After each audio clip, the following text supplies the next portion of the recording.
Richard Saren's Strange Planet. Following the truth wherever it leads. Exposing evil and corruption and the secret machinations of powerful elites. Revealing the high strangeness beneath the surface of our supposed reality. Coming to you from the Great White North and his studio beneath the stairs. Here's Richard. Hey friends, good to have you aboard once again. And I'm very proud to welcome two new affiliates to the Conspiracy Show. WTSL AM 1400, WTSL AM 1400, Hanover, New Hampshire, and WTSV AM 1230, Claremont, New Hampshire. Listen, very busy show. Bottom of the hour, though, 12:30, in about a half an hour's time. Well, to my affiliates, 12:30 means nothing. In about a half hour, we're going to open up the phone lines and do open lines for the last half of the show. Right now, though, since ancient times, we have long suspected that we're not the only residents of the planet, and sliding in and out of visibility are races of beings who live in nature, the elements, and underground. Some call them fairies.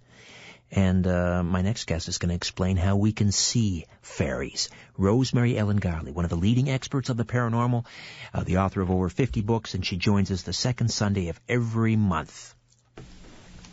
Rosemary Ellen Guiley, how are you? Doing well, Richard. Weathering out a storm here, but I think we're going to be okay. It's been a while since we've talked about fairies, and everything that I remember as a kid sort of learning about fairies or reading about fairies really came from the United Kingdom, Ireland, Scotland. But is that where the origin lies in the United Kingdom, or does it even predate that? Fairies are everywhere around the planet. Every culture has a mythology about the little people or the invisible people, the people who preceded human beings. What we know here in Western culture, most of that does come from the Celtic countries because fairy lore developed very strongly in the UK, in northern France, in Ireland and Scotland. And a lot of that got imported into America when people immigrated. And, of course, from Victorian times, we had those pictures reportedly of fairies captured on film. What do you make of those photographs? I mean, is it possible to capture a fairy on photographic film? It is possible. In fact, I have some photographs and even some video of fairies that I am convinced is the real thing.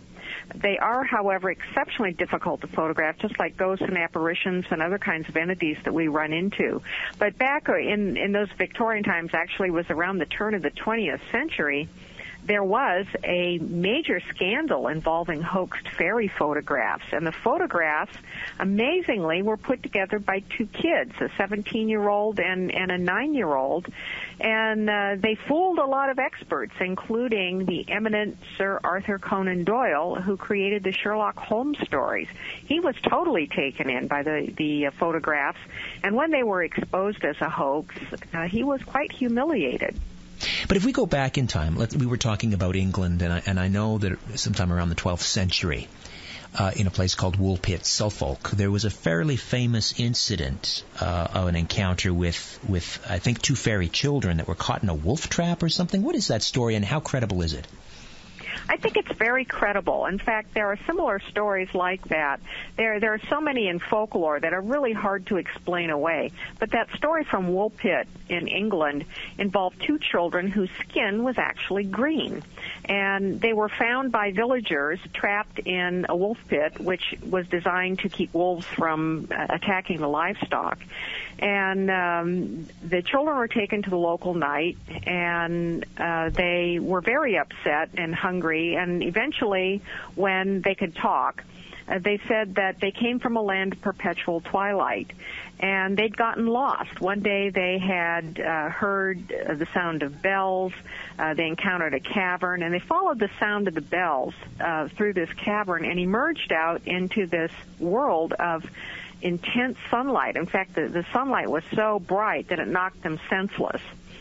And that's when they were found by the villagers. So this fit what people believe to be the world of fairy, which is this underground land, sort of we would call it another dimension, which is lit by perpetual twilight. The sun is just never very bright, and it never gets completely dark. Well, the two children, no one knew how to send them back, so they were pretty much stuck on our side. And the boy got sick and he died, but the girl survived, and she eventually became a servant of the night. Very interesting story, and we find similar stories in fairy tales and folklore, also about human beings also traveling to fairyland. So it seems to be a two-way doorway. When I think of fairies, I think of fate. In fact, I think the word fairy derives from the Latin meaning fate. So what is the connection between fairies and human fate? What is the connection? The original connection had to do with enchantment. And in the Middle Ages, yes, the word fairy comes from fata, or fate, a reference to the three fates of classical mythology, three women who spin the threads and the yarns of time and weave the destiny of people. And the relationship to that was the fact that fairies were often associated, this skill was often associated with women who could enchant. And fairies also had the ability to enchant people, to cast glamour over them, to put them into states of suspended animation. And so that's how these threads came together. So if you get on the good side of a fairy, then I guess fate will smile on you. But if you cross a fairy, then what? You'll be cursed with bad luck, or how will that work? Well, it is very tricky to deal with the fairies. And in fact, many of our ancestors from the Celtic lands were very leery of fairies and even frightened of fairies because of their powers.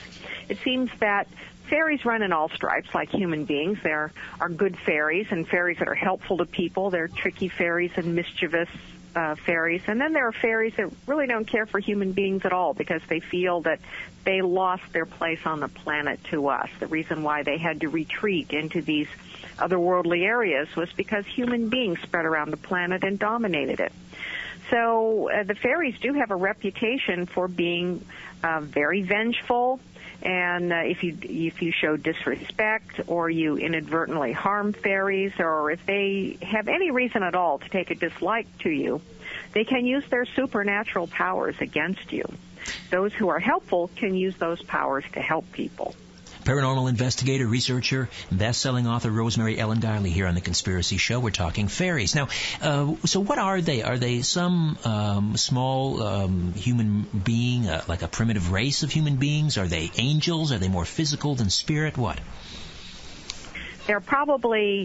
There's probably no single explanation to account for all fairies, but most descriptions of them describe them as like small people. They don't look quite like humans. There's something a little different about them. Sometimes they've got some sort of a hybrid look to them, like they might have part animal characteristics to them.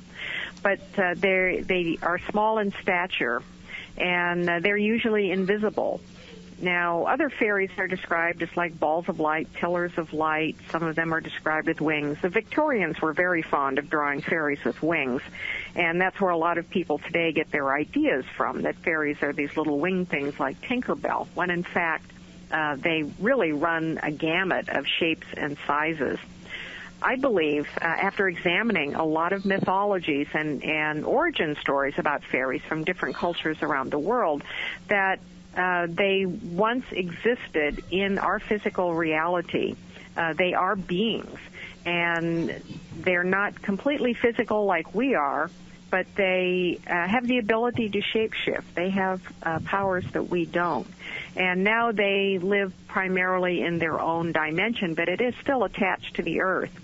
The Christians, when the Christianization took over pagan mythology and folklore, a lot of gods and goddesses and nature spirits were demonized, and so fairies were associated with witchcraft. They were said to be the souls of the unbaptized dead who had to exist in a limbo.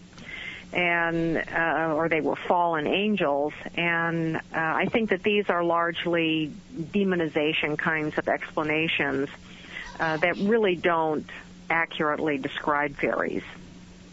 Yeah, they've also been described, as you point out in your book, as the souls of the pagan dead, which again would tend to suggest that they are more spirit than physical.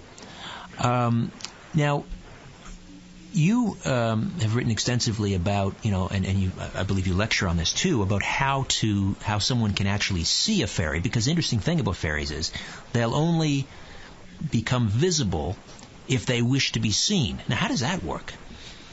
That folklore is very strong around the world, that fairies have the ability to be seen. And most of the time, according to lore, they really don't want to be seen. And most of them don't want to have a whole lot of interaction with people. And there are stories from the lore where people have accidentally stumbled upon fairies out in nature world, and they're working or enjoying themselves. And if the fairies notice that they've been seen, sometimes they get angry. And there are stories of people having been struck blind in retaliation. But if they choose, they can make themselves visible to people. And if they take a shine to people, if they like people, then they manifest. They're very interested in children, and I think this is one reason why children have so many fairy experiences. And I had them too when I was a kid. They're usually like the invisible playmates that you can see when you're a kid, and you feel that they're very real, but no one else does, especially adults. And I've collected stories of from parents whose children talk about their invisible playmates even coming into the house, keeping them company at night. And as they get older, then this gradually goes away, and it's all chalked up to imagination by adults. But I don't think it is. What other purpose do they serve? I mean, what do they go about doing on a day-to-day basis? Do they attach themselves to certain homes? Do they attach themselves to certain objects in the home? Do they see themselves as sort of the caretakers of the world? Most of them seem to be found out in the world of nature. And sometimes they're tending nature, taking care of it, or just frolicking and amusing themselves.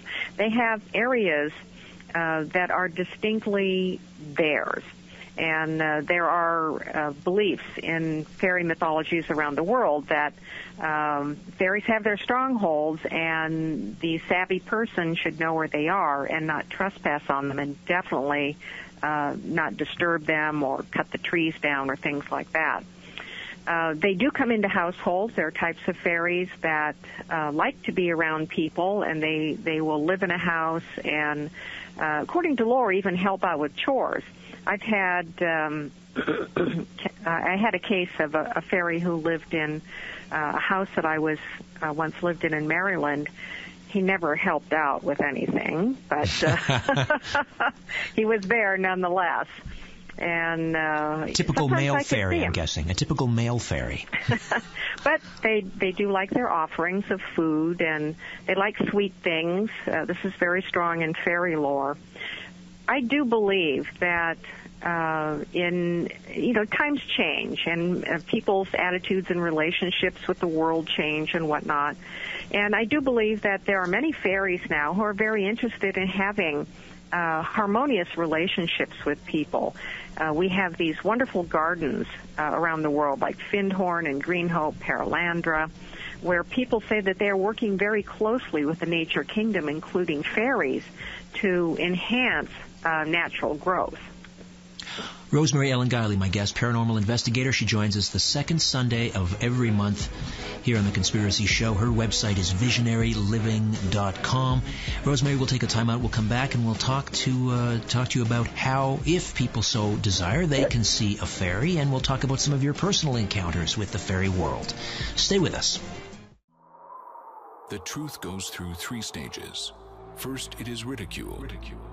Second, it is violently opposed. Third, it is accepted as self-evident. You're listening to Richard Syrett's Strange Planet. Rosemary Ellen Guiley is with us, paranormal investigator and the author of Fairies. Rosemary, when did that book come out? That came out in 2010. And it's my second book on fairies. It's an introduction to fairies and what their origins are, how their activities are done in the world, and also how people can encounter fairies, communicate with fairies, and see fairies. There's a tremendous interest in making contact with the fairy realm. Fairies have fascinated us. So what is the best way to if you want to catch a glimpse of a fairy? How do you do that? You can actually cultivate fairy sight. The best times to see them are outdoors, at dusk and at dawn. And what you can do is you can go outside anywhere, to your own backyard or out in the neighborhood or to a park, and sit quietly and meditate a bit and ask for the fairies that are around you to make themselves known to you. And people experience them in different ways. They may actually see fairies. They may have an impression of fairies on the inner eye, have a mental picture. They may hear something, an inner voice, or sometimes just sense a presence, or it might be a combination of all of those things. And it's a good idea to be respectful, to say that you're interested in learning about fairies and knowing more about them, and you would like to experience them. Sometimes it might take a little while. You might have to do this repeatedly, but you can tune in. And do you have are any psychic gifts required in order to perceive them? Everybody has their own psychic and intuitive ability, and there are people who are more naturally gifted. They're going to have an easier time doing it, but it's easy to cultivate. And one good way to enhance that ability is to use averted vision. You're more likely to see something out of the corner of your eye or off to the side rather than looking directly at it. So it's sort of like looking through a telescope at a very faint object. Now, so you have to avert your eyes and hope that what? You're looking with your inner eye? That's the idea? It's a combination of things.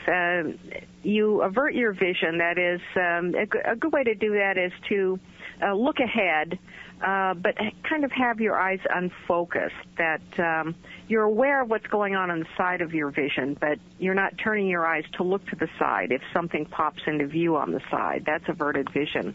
And you might actually see something with your eyes. More likely you're going to have a mental impression. And that's quite often how I perceive fairies. I see them clairvoyantly with the inner eye rather than with my eyes, but I have seen them both ways. And what's the best time of day? Is it dusk, dawn? My favorite time is dusk. Dawn is also good. If you're a morning person, that's a wonderful time to try and tune into fairies. But dusk, there's something about that changeover between sunlight and nighttime that enhances one's ability to see things that are normally invisible. Well, tell me about the encounter with this fairy who looked like a small person. Where were you, and how did this come about? Well, one of those encounters was in England, and I was doing some vacation traveling over there with a friend of mine, and we went to the ruins of a Roman dream temple very near the Welsh border. We had the whole place to ourselves. It was lovely. It was a sunny day. We were in a nature setting, and just the two of us. And I sat down by myself on a log to meditate for a while, and I was in front of a big oak tree, and I just wanted to tune into the space around me and see if there were any presences who wanted to make themselves known. And suddenly I became aware that there was this, what appeared to be a small man who it looked like he just rose up out of the ground by the roots of the tree. And he looked like, a little fellow from Snow White and the Seven Dwarfs, one of those kinds of creatures, and had on trousers and a plaid shirt and a little cap. And he stood there looking at me like he was curious about me. And I felt that he had allowed himself to be seen. So I mentally sent him a greeting, and he acknowledged that and popped back down into the ground. Is that normally how they communicate, telepathically? I do believe it is, and most of my communication that I have had with fairies has come that way. It's you can hear a voice in your head, or you feel words impressed into your thoughts. It's not likely that you're actually going to hear a disembodied voice. It sounds also as if the fairies, these entities, they like to be appreciated. How do you show appreciation after you've been allowed, I guess, to see a fairy? Fairies love gifts, and it can be something very simple. It could be a flower, for example, left in a spot where you had an encounter with a fairy. Fairies in the home like little gifts of food. In fact, in folklore, there are a lot of beliefs in various cultures about leaving food for the fairies. And if you're preparing food and anything accidentally falls on the floor, it's automatically the fairies. And nobody is supposed to eat it. Do fairies actually take the food away? Well, probably not. I've never had that happen or encountered any stories like that. But they take the essence of it. And so it is said in folklore that once you have left something for the fairies and they've made their meal out of it, the food is not to be eaten by humans or animals because the fairies have taken all the nutritional value out of the food. They like sweet things. There are very strong beliefs that fairies get offended by money. And even though they like shiny things, don't leave them money because they feel like they're being bought, and they will feel very insulted by that. I don't know if I'm mixing up fairies with gremlins, or maybe, there's sort of the same underlying entity that explains both phenomena. But, people often complain about something going on the fritz suddenly with no explanation, and they blame a gremlin, or something is missing. It was right there, 2 minutes ago. I averted my gaze and now it's gone. Are fairies associated with, I guess, throwing a monkey wrench into the machine, or with missing items? They certainly are. They do poltergeist things like some other kinds of entities, too. They will take objects and hide them, move them around. It's said in folklore that if you don't keep a clean house and you have fairies living in the house, they'll get very upset by that, and instead of cleaning things up, they will actually make things more chaotic and messy. So a lot of those things can be blamed on the fairies. And sometimes, we might not even know exactly who might be responsible for those missing objects if we can't blame ourselves, if it's the fairies or some other kind of spirit. But a gremlin-like personality is very characteristic of a lot of them. We were earlier talking about communication and how a fairy communicates. We also associate fairies with music. Have you ever been privileged, I guess, to hear fairy music? On one occasion, yes, I did. In fact, fairies are famous for music, and when people have accidentally come upon them in the world of nature, they're often singing and dancing at night, making merry.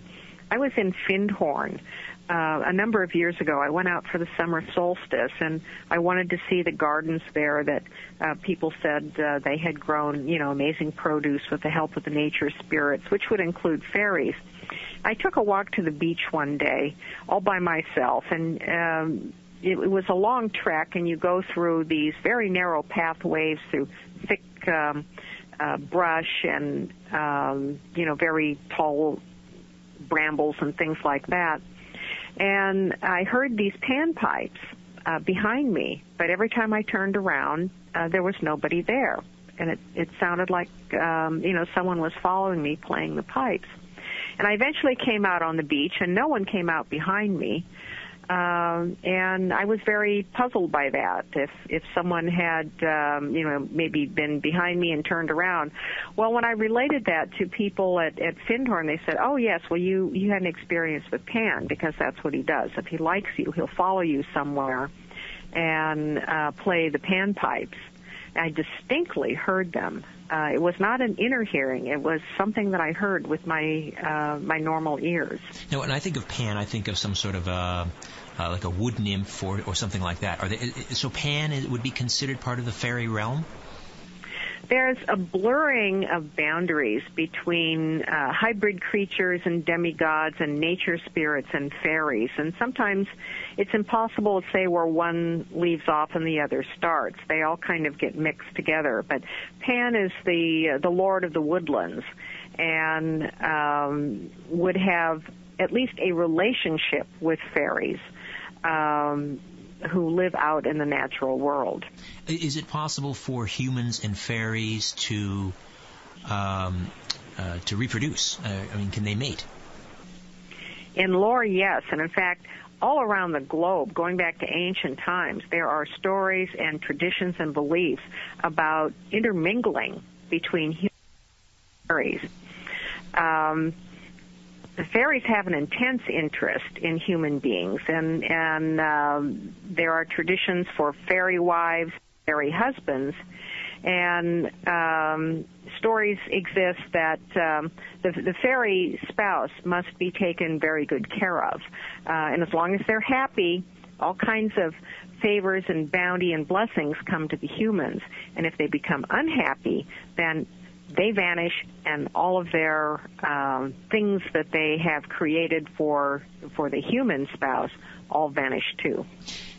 You know, we were very much attuned to sort of the fairy world up until, I would say, the early 20th century, and we were talking about that earlier, sort of the tail end of the Victorian era, and then, speed ahead 30, 40 years, and all of a sudden everyone was seeing little green men. And now today, some people still claim to see, the grays. Other people talk about shadow people. You and I have talked a number of times about shadow people. Do you think all of these entities there's one entity that can explain all of these phenomena?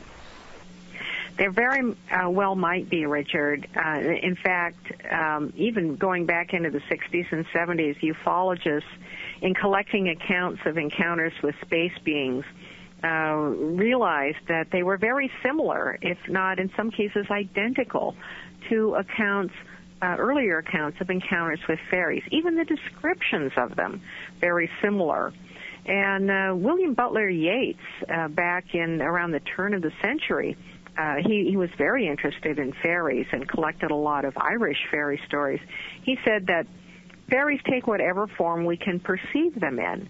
And that does seem to be the case. And looking at our encounters with all kinds of entities, that we explain them and even see them according to what we can make sense out of. So is there like one being behind all of them?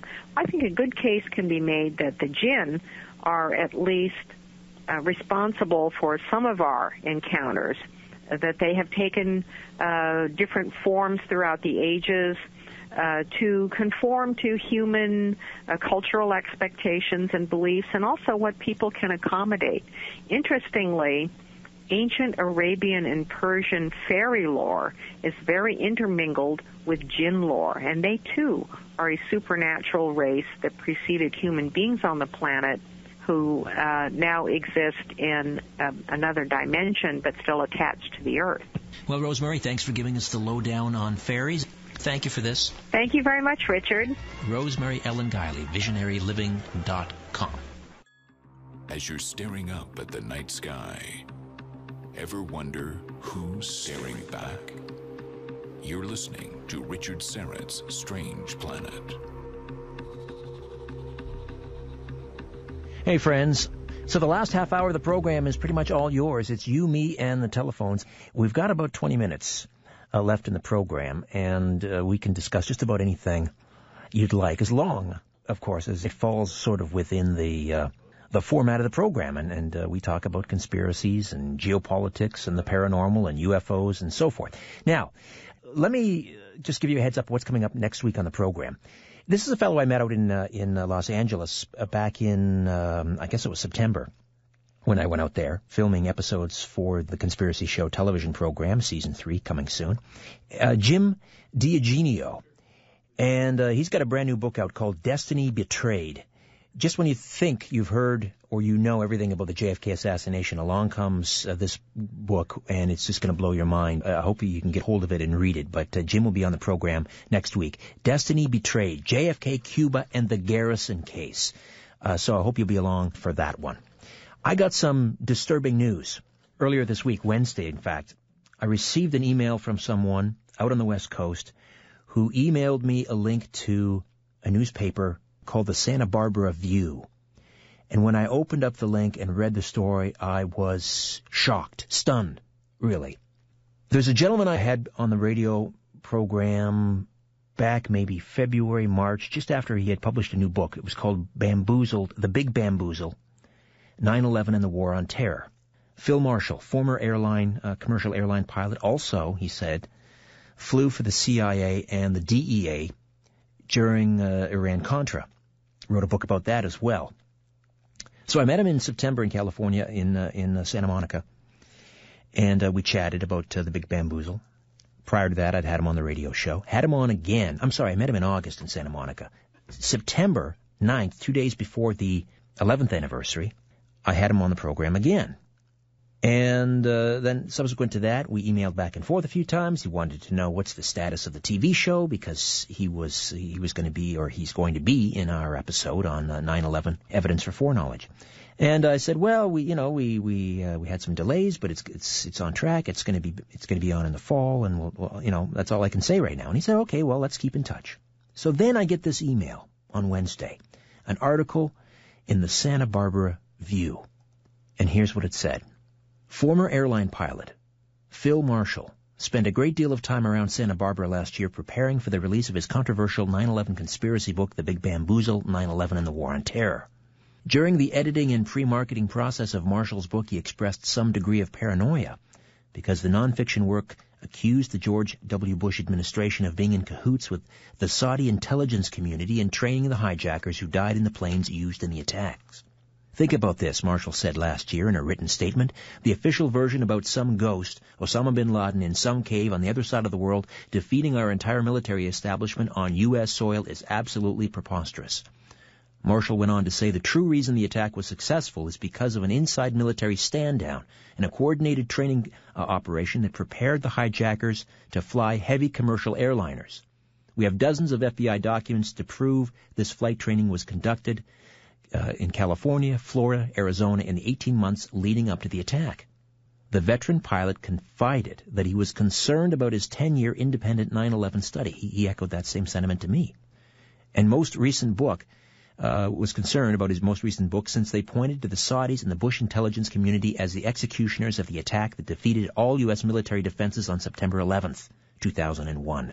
Marshall said he knew his book might cause some people to take issue with him. Then we find out that on February 6th, Phil Marshall and his 2 children were found dead in their home. Allegedly, Philip Marshall shot and killed both of his teenage children. They were asleep at the time, apparently. They were both shot in the head. He shot the family dog. And then he turned the weapon on himself. Phil Marshall, dead of apparent murder, suicide. So, having met Philip, having talked with him at length in Santa Monica, several hours, on this radio program 2 times, and emailed back and forth a number of times, I can't say that I know the man or knew the man.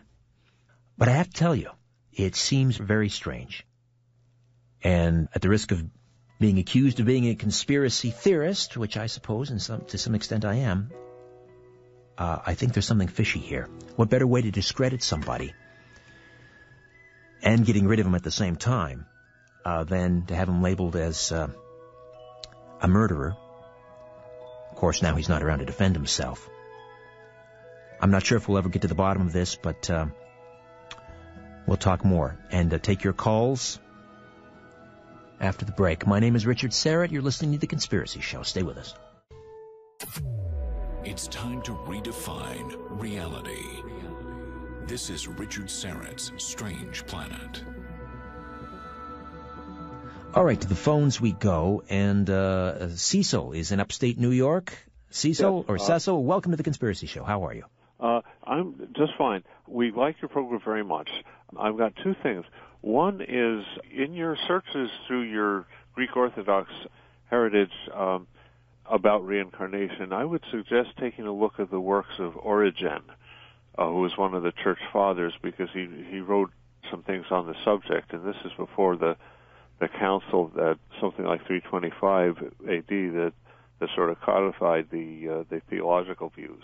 I appreciate that information because, Cecil, as you know, I've stated publicly on the program that while I'm certainly open to the experience, having witnessed a number of past life regressions, I can't reconcile that with my faith because sort of the official doctrine is that reincarnation doesn't square with the faith, reincarnation. Right, but if one of the church fathers took it seriously, then maybe it deserves a second look. I appreciate that. Now, what was the church father's name again? Can I get that again? Origen, Origen. I'm going to look that up. Cecil, thank you for that. He was writing in Greek at the time. All right.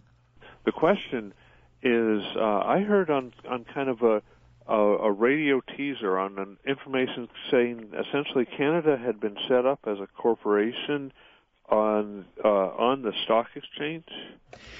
Canada Inc. the country of Canada, is listed on the Securities Exchange Commission, the SEC, if you go on the website. And right, I think, above Canada Dry Limited, of course, the soft drink manufacturer, a Canadian company, is Canada, the country. Uh-huh. And they list the corporate headquarters being it's on Pennsylvania Avenue, where it's housed inside the Canadian embassy in Washington. They list the legal counsel and so forth. So that has led some to suggest that Canada is in fact a corporation and not a nation state, if you will. Uh-huh. I mean, and it's true. I have looked it up, and I've yet to hear an answer as to why Canada would be listed on the SEC. I don't know. Can you shed any lights? No, but I do ask questions, and I hope you'll continue to inquire about it, because there must be some legal explanation of what it's there doing, and who are the shareholders, and what exactly are they doing with your country's name as a trademark, and just like, what are the legal implications of it? Well, exactly. If we are a corporation, then we are not citizens. We are chattel, like office furniture. We are property, and the law of the land, or the let's say, for example, the Constitution, the Canadian Constitution, formerly the BNA Act, is nothing, or the British North America Act, is nothing more than a commercial document. So the implications are huge if, in fact, it's true, Cecil. And I've done shows on it in the past, and I appreciate you reminding me. We'll do another one on it. Well, thank you. Great to hear from you in upstate New York. We love you. Thank you, Cecil. Bye. All right, let's say hello next to, we've got Dave. Dave, welcome to the Conspiracy Show. How are you? Hi, is that Richard? It's Richard indeed. Oh, I had a lot of static there. I thought I might have lost you. Hey, good to talk to you again. I had some questions about Eleanor White to see, but before you did that, I missed the first 5 minutes of the show, and I was surprised to see Sean David Morton back on after last week. He couldn't make it. Did he explain what happened? Yeah, he had an emergency with a client, and he ducked out of he was very apologetic, but you know what? It's live radio, and I ended up having a great hour of open lines with people. So you know what? After 20 years in the business, it doesn't bother me. So no, because I was wondering, because I used to listen to him on Coast to Coast all the time with Art, and I think he was only on once with George, and I haven't heard him back since. I tried to contact him in 2008, left some messages, and never heard from him. So I was wondering if this was another nefarious thing that happened to him that he couldn't make it. No, he just just one of those rare instances where a guest, isn't where he's supposed to be, but we soldiered on, and it was great talking to him. It probably wasn't coincidence, but it was good to hear him on tonight anyway. What I wanted to ask you about was Eleanor White, that you had mentioned to me a long time ago when you hosted Coast to Coast there that one time, that how do you have anything archived that I would be able to listen to those programs? Boy, we're going back. I don't think Eleanor has been with me since I've been over here at this particular station, here at our flagship station, AM 740 in Toronto. Oh, okay. I'd have to go back quite a few years. You might find something online. It's hard to say. Yeah, I have found some stuff that she's done, but nothing that she might have discussed on your show. Well, if you she was never on the show you got right now. No, if you Google Eleanor online, those who are not familiar with Eleanor White's work, she's very active in the field of electronic harassment or helping victims who feel they are being targeted for electronic harassment. Eleanor herself believes that she's been a lifelong victim for harassment. So the best thing I would say is Google her online, and because her website is not at the tip of my tongue, and she may have archived one of my shows. Maybe maybe there's an MP3 of one of my old shows on her site. Well, what she talks about actually may tie in. You said it was Philip Marshall, right? Who just died, yes. Yeah. Now, you never know these days. From what I've investigated as a TI myself, a targeted individuals, that is flip the coin on whether he could have been bumped off because of what he was trying to expose. But the other aspect of it is what I call it STOP, an acronym for Strategic Targeting of Persons. It's gang stalking, it's also referred to. But the way they go after you, they may have put so much pressure on him that he figured the only way out of this was to do what he did. But like I say, it's flip the coin. You just don't know whether he did it because he was pressured or whether they bumped him off and they're blaming him. We'll probably never know. I believe, the authorities at his home near Santa Barbara are conducting, toxicology. They want to find out whether the children were drugged, and they were supposedly asleep when they were. Not that that's much comfort, but at least, Okay, one quick question before I go is, how did you get onto C2C? It was great to hear you there. I'm glad I picked you up from the show to be able to tune into your program here, but how did it come about that you got to host Coast to Coast? Just got a call from I guess he was the vice president of talk at Premier Radio Networks, and it was a great honor. It felt like being called up to the Yankees, and George happened to be off on a Friday. I believe he was celebrating his daughter's birthday. So you do a great job, Richard. You're one of the best I've listened to, other than George Knapp on Coast to Coast. I mean, you do a fantastic job. I appreciate it, Dave. Every week. Thank you, my friend. You're welcome. Good talking to you. All right. Bye-bye. Something else I want to talk to you about. And, this is something that I've mentioned on this program months and months and months ago, maybe even more than a year ago, and others, of course, in this field have talked about it as well. And now it's just sort of percolating into the mainstream media, and you've probably known about this for some time too, but I'm talking about these recently uncovered memos from the Justice Department in the U.S., a white paper, which is arguing that the government now has the right to kill any American citizen the government believes is affiliated with a terrorist organization. And found a wonderful article here. There's an e-newsletter that I subscribe to called Wealth Daily, and the article is written by Jeff Siegel. And he describes... he asks, ask yourself, how is this legal? But first, let this soak in for a moment. Say it out loud. The government now has the right to kill any American citizen the government believes is affiliated with a terrorist organization. According to attorney Jamil Jaffer, some of the white paper's key legal arguments don't stand up to even cursory review, as it omits crucial language from Matthew v. Eldridge, a case in which the Supreme Court held that the question of what process must be afforded to a person before he's deprived of life or liberty must take into account the risk of erroneous deprivation of such interests through procedures used and the value of additional procedural safeguards. These are safeguards all outlined in the Fifth Amendment, right? Due process. Jaffer went on to say this is a chilling document. Basically, it argues the government has the right to carry out the extrajudicial killing of Americans. It recognizes some limits on the authority it sets out, but the limits are elastic and vaguely defined, and it's easy to see how they could be manipulated. In fact, I've heard Judge Andrew Napolitano say that after looking at the 16-page white paper, it is so vague it would allow the president to sign off on killing a U.S. citizen on U.S. soil. Of course, now they're using drones in places like Pakistan and Yemen and so forth. But the document is so vague, we could see U.S. citizens targeted on U.S. soil for assassination, execution. Imagine the president having the power to be judge, jury, and executioner. This is a power that is normally found with kings, dictators. This, to me, is beyond concerning, as some people at CNN and others have described it. It's not concerning. It's horrific. It's absolutely horrific. But even more shocking is you have to start asking yourself, are you a terrorist? Could you end up on that list? Could I end up on that list? You never know. You think I'm kidding? Writes Jeffrey Siegel at Wealth Daily.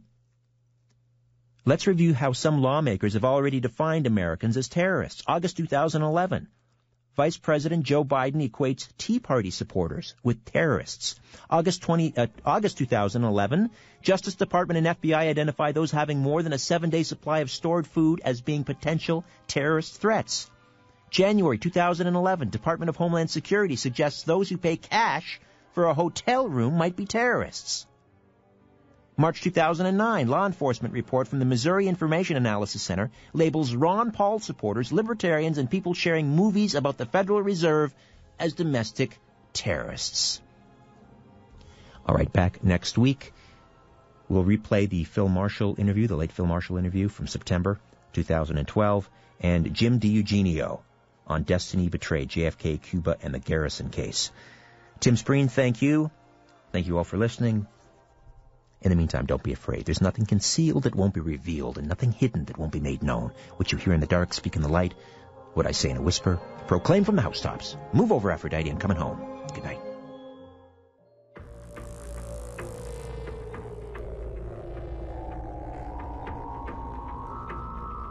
A new Richard Syrett's Strange Planet drops every Monday, Wednesday, and Friday. Subscribe at StrangePlanetPodcast.com.